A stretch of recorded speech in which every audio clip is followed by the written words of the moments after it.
felt lost in a whirlwind of news, deadlines, and other people's opinions?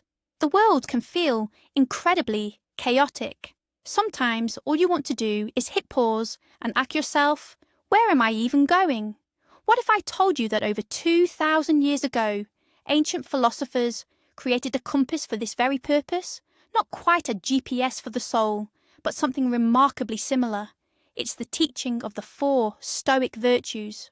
Today, we won't be sifting through dusty manuscripts. We'll transform ancient wisdom into a practical tool.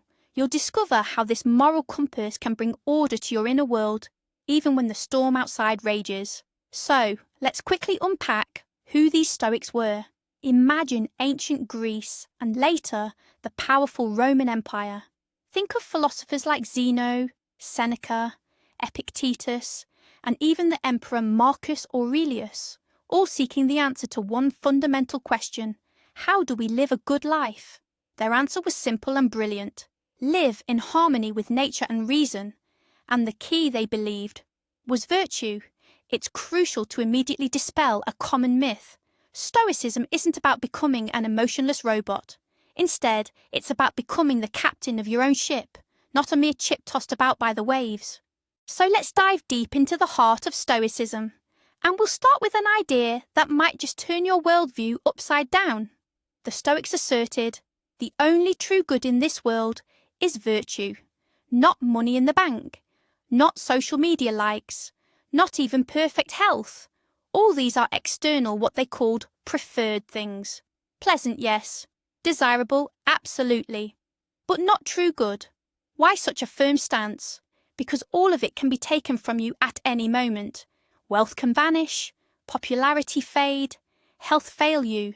But your character, your decisions, your inner integrity, these are the only things that truly belong to you, unequivocally.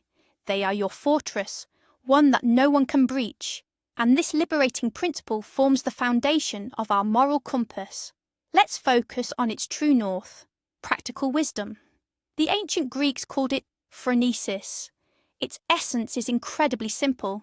It's the ability to clearly distinguish between what is within your control and what is not. It's the ultimate filter for your mind. Imagine again that cancelled flight. Your first reaction might be anger, panic, the urge to blame the whole world. But wisdom whispers, hold on. Can you make the plane take off with sheer willpower? No. Can you change the weather? No. So what can you do? Open an app, find another flight, grab a coffee, and calmly replan your day. That's wisdom in action. This isn't passivity. It's the surgically precise application of your energy where it will actually yield results. Next, let's turn our moral compass eastward. Here, we encounter the second cardinal virtue, justice. Immediately, let's discard the typical images of robed judges and thick legal tomes. Stoic justice, however, is something far more profound and personal. It's fundamentally about our interactions with others. For the Stoics, humanity is a single, interconnected organism. We are all its integral parts, much like fingers on a single hand. To treat another person unfairly is like one finger deciding to deliberately prick another. Absurd, isn't it? For the entire hand would feel the pain. Justice, in their understanding, encompasses honesty, integrity, and kindness. It's recognizing that every individual possesses a unique role and intrinsic value. So, how does this translate into everyday life? Picture yourself waiting in line and someone attempts to cut ahead. Your immediate reaction might be indignation, but justice nudges us to consider, perhaps they're facing an urgent situation, or maybe they simply didn't see you. This isn't about letting people walk all over you. It means choosing to act with integrity and for the common good, rather than purely out of self-interest. It means acknowledging the contributions of your colleagues, honouring your commitments, and treating others with the same respect you desire. It is, in essence, the social glue that binds our world together. Now let's turn our gaze southward on our compass. There, we encounter our third virtue, courage. But first, let's immediately clear up a common misconception. This isn't about superheroes mindlessly charging into a burning building, nor is it about brute physical strength or the complete absence of fear. Stoic courage, on the other hand, is a quality of a profoundly different order.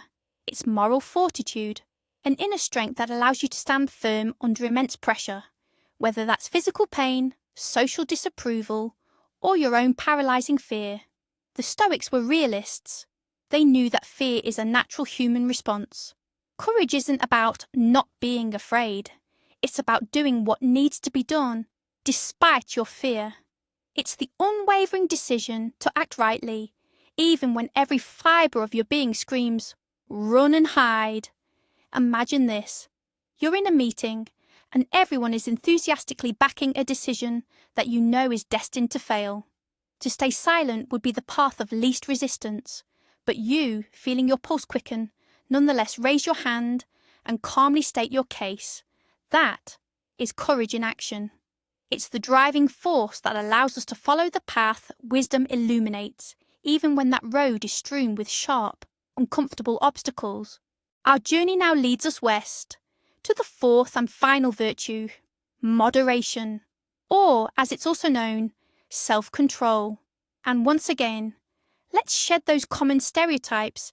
This isn't about wearing sackcloth, surviving on bread and water, or shunning all earthly delights. The Stoics were not fanatical ascetics.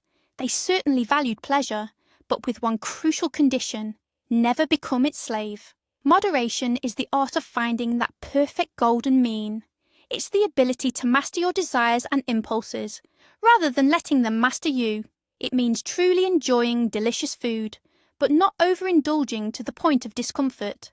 It's about appreciating comfort, but not panicking when it's absent. In a modern world that constantly shouts, buy, want, more, moderation becomes almost a superpower. It's an inner bulwark against mindless consumption. It's the discipline to say no to that fifth episode of a binge watch at 2 a.m, knowing you have to be up early. It's the conscious choice between instant gratification and a long-term goal. Ultimately, moderation isn't about deprivation. It's about freedom. Freedom from the tyranny of your own passions. And now for the most crucial insight, which unites everything into a powerful, cohesive system. This is what elevates Stoicism from a mere set of rules to a holistic philosophy for living. Ready for it? These four virtues, wisdom, justice, courage and temperance, are, in fact, one. For the Stoics, these weren't separate qualities you could develop one by one. They are four facets of the same underlying state, a perfected mind.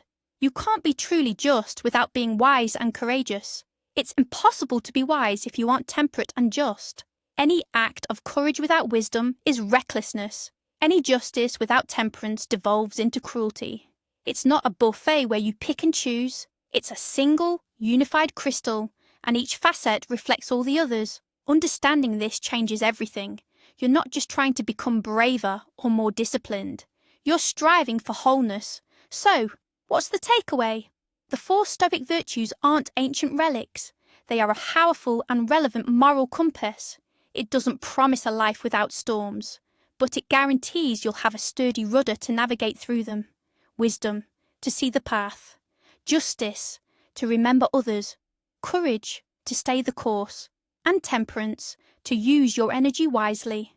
Thank you for watching this video all the way to the end. If this made you think, please like the video and subscribe to the channel so you don't miss new journeys into the world of practical philosophy. Now, a question for you. Which of the four virtues do you find most challenging to practice in the modern world? Share your thoughts in the comments below and let's discuss it together.